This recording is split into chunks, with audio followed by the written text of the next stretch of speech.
Hey there. If you enjoy my work, please take a moment to like the video. I need your help if I'm going to resurrect this channel. Imagine taking a fun, cross-country road trip with your family.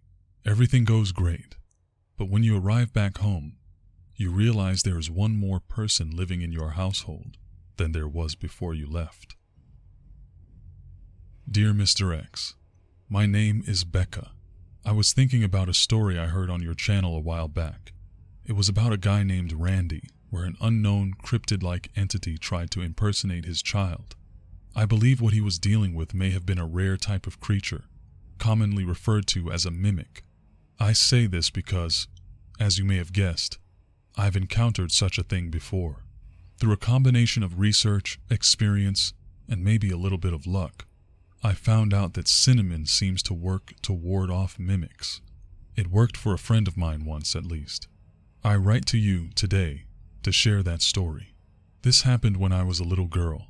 I believe the year was 1993. I had this friend by the name of Sandy.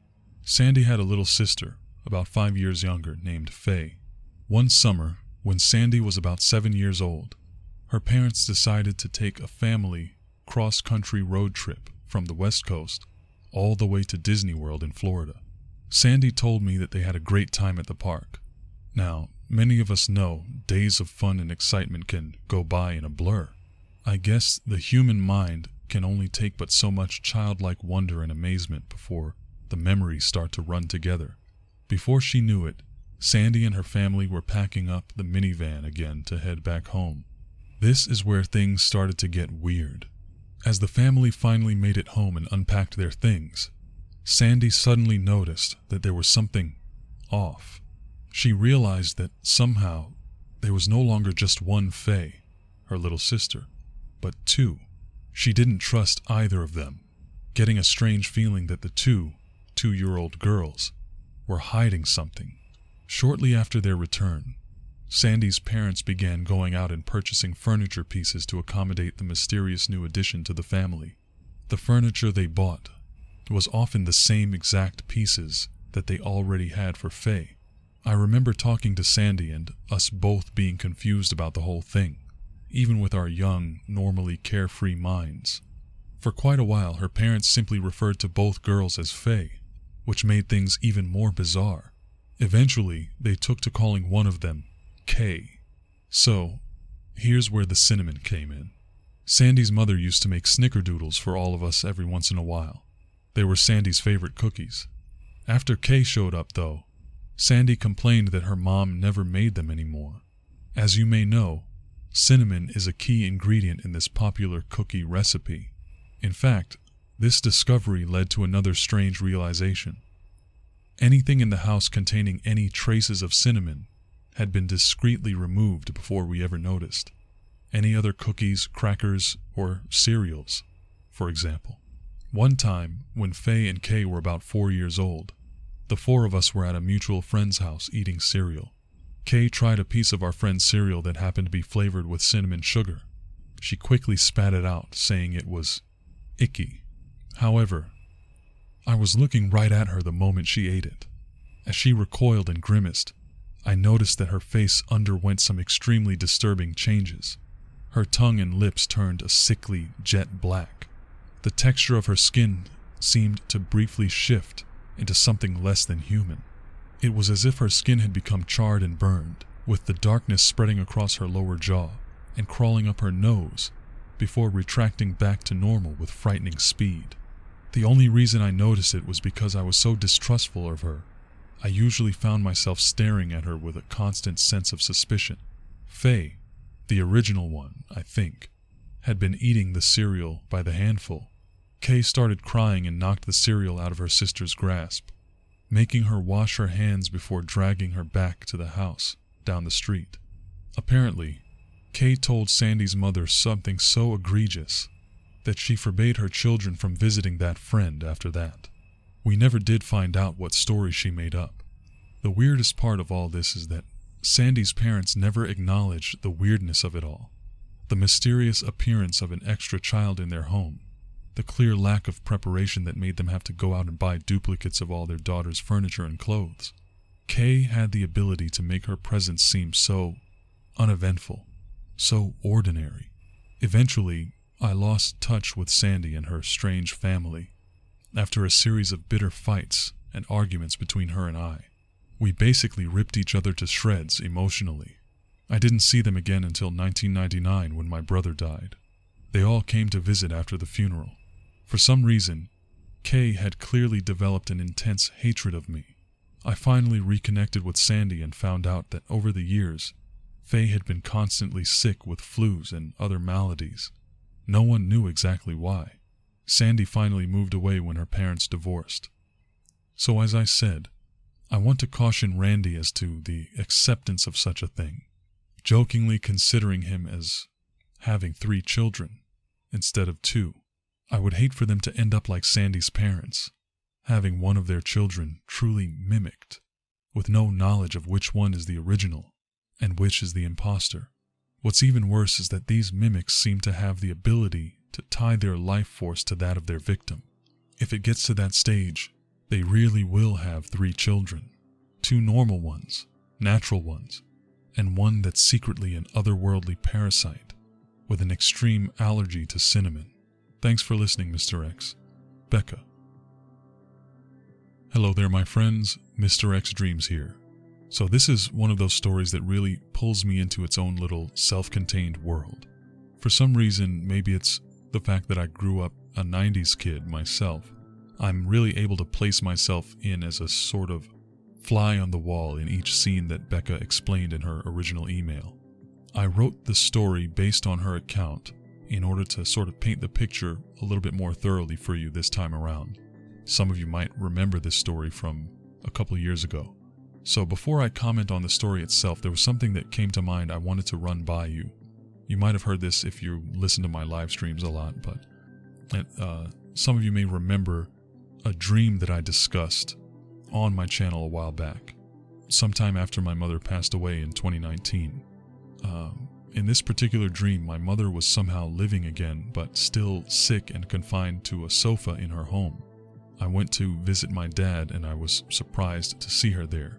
So, I want to tell you a short overview of that dream because it's very relevant to what happened in this story. So, in the dream, when I saw my mom still alive, I broke down in tears, explaining how I wasn't expecting to see her there. I couldn't bear to tell her that I thought she was dead, because I thought maybe I was wrong somehow. I kissed her cheek and it was dripping with sweat for some reason. I pulled away, staring into her eyes with this sort of hesitation. Her expression was like that of someone who had done something wrong and was about to be found out. She cheerfully said to me that she was just a bit hot, and so she threw the blankets off of her legs that she was covering herself with before. The longer I sat talking to her, the more strange the whole thing felt, and I eventually gathered enough courage to mention the fact that I remembered her dying, and I admitted that I was confused, and I asked her how she could possibly be there talking to me on that day. And she suddenly began speaking with an uncharacteristically flat, defeated tone, and she stood up off the couch effortlessly, which is something my mother could have never done at the state that she was in toward the end of her life. So, this person who looked exactly like my mother and sounded exactly like my mother stood up and started walking away from me. At that point, I sort of started demanding to know what was going on, and I watched as my mother slowly transformed into a totally different person. It's like a little girl who was very dirty. She had blonde hair that was matted and littered with fragments of dead leaves, like she'd been rolling around outside or something. She wore old rags that dragged along the floor as she walked toward the back door of the house. She was muttering to herself about how she knew that this family wouldn't care about her if they found out who she really was. And I was asking her, pleading with her to calm down and explain herself. I was willing to hear her out, but it was like I was suddenly talking to a wall, like I wasn't even there. She continued talking to herself as she tore parts of her ragged clothing and fashioned them into a simple noose.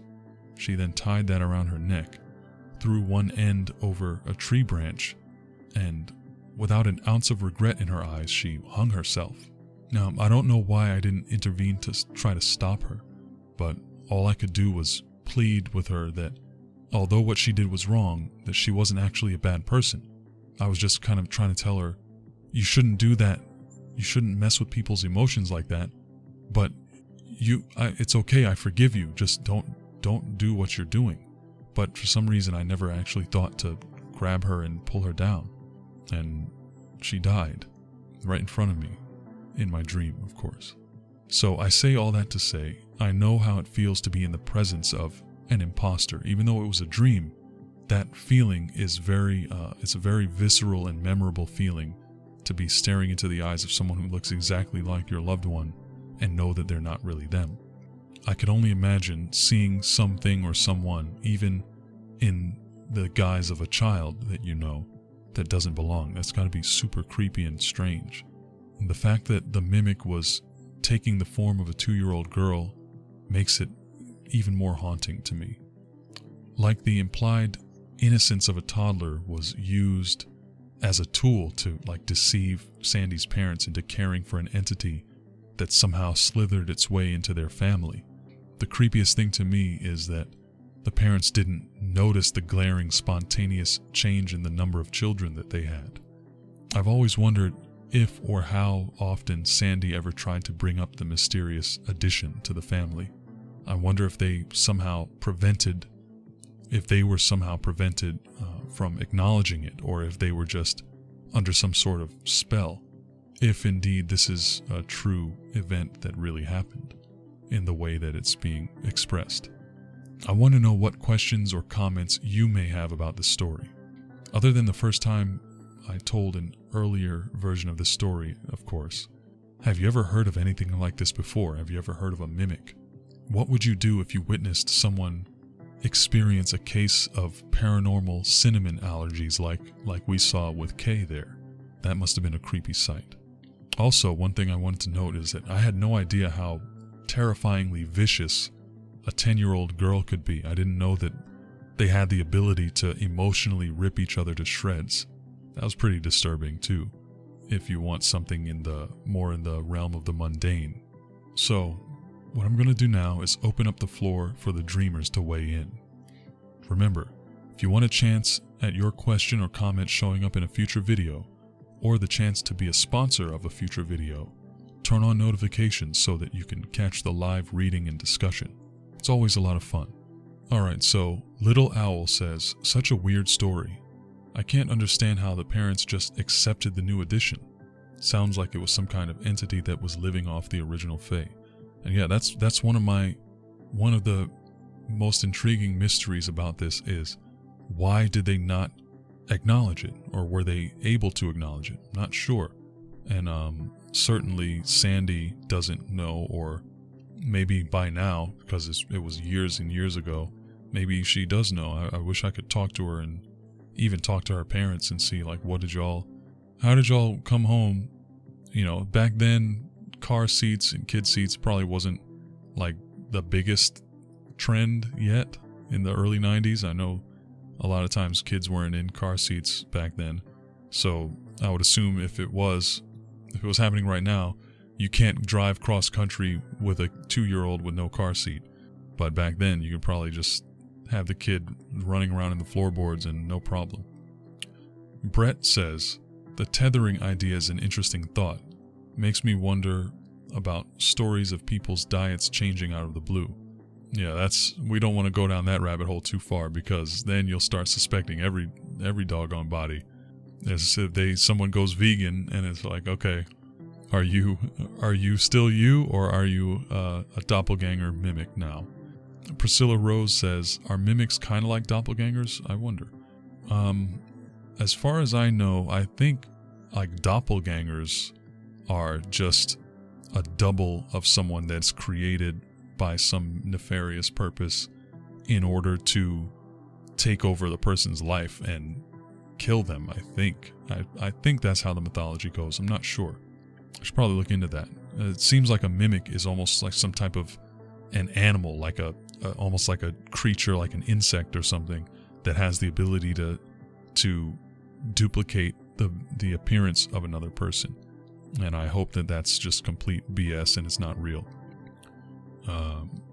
Sherry Smith says, I dream my dad is alive all the time. And also Gabe Mesa says, I see my sister all the time and I know it's real and not just my imagination. And I had the same, I wanted to highlight these two comments because I've had the same, it's almost been like an evolution in the year and a half since my mom passed away. I used to see her all the time in my dreams, and sometimes she would be sick, sometimes she would be well, sometimes it was like when I was a kid, she looked like that. But whenever I would see her in my dreams, at first I would wake up crying, or I would be just desperately wishing that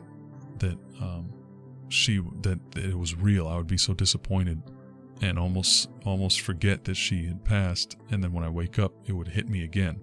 But now I still see her once in a while, and when I see her, it's somehow so much more peaceful and so much more comforting to see her. It's almost like, I don't know that her energy or her consciousness has somehow left a mark on me, or if it's my genetic memory that I received from her, or if it's really, just a combination of, the personification of the information that I've seen and witnessed and heard and felt over my years.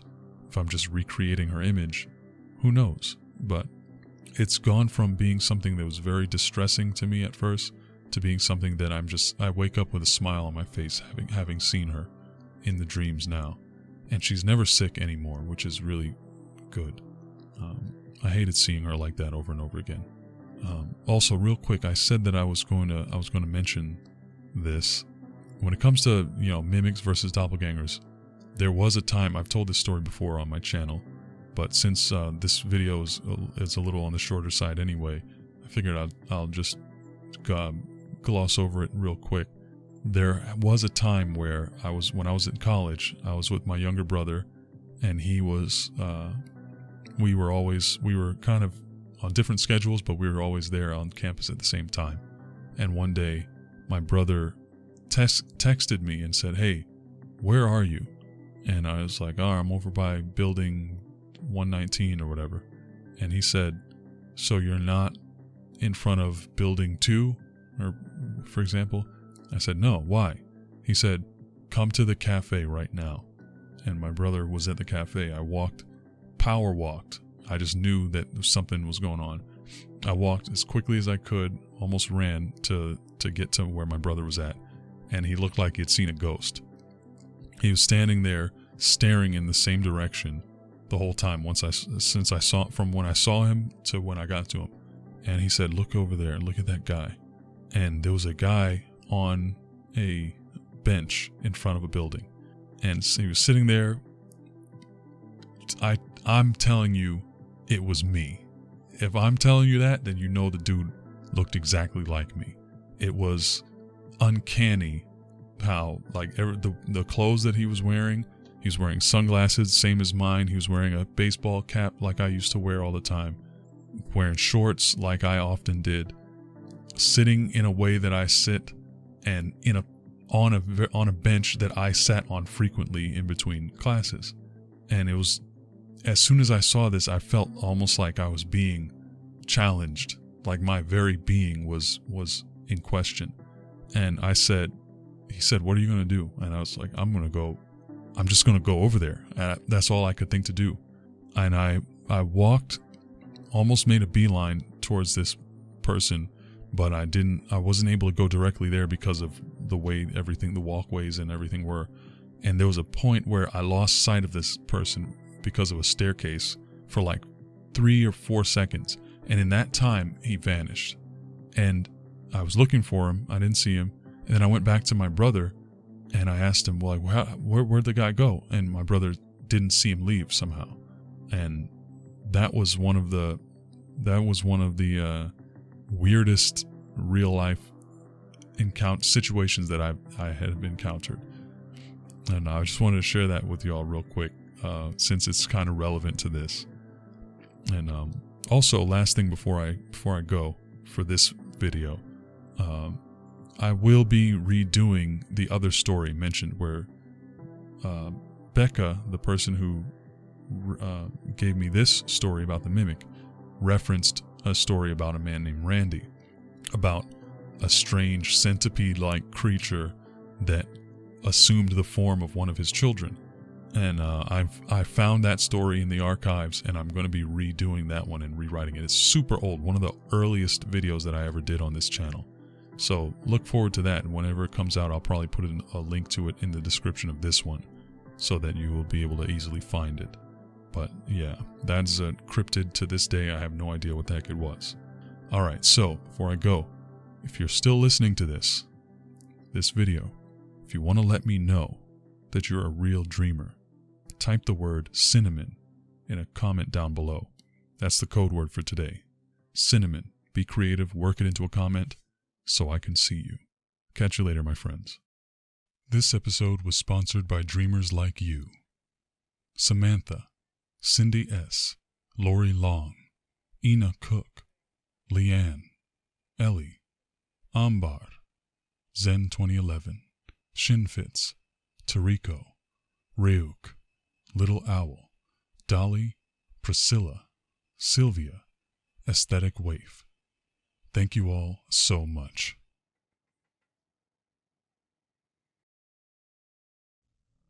All right. I hope you enjoyed the show. If you did, don't forget to like and share. If you made it to the very end, you're exactly the kind of subscriber I'm looking for. Don't forget to turn on those notifications. That way, you can catch the live show and discuss the stories with me. Your input might even appear in my next video. Last thing, if you heard a code word after the story, type it in a comment down below so I know who the real dreamers are. Take care, my friend. Until next time.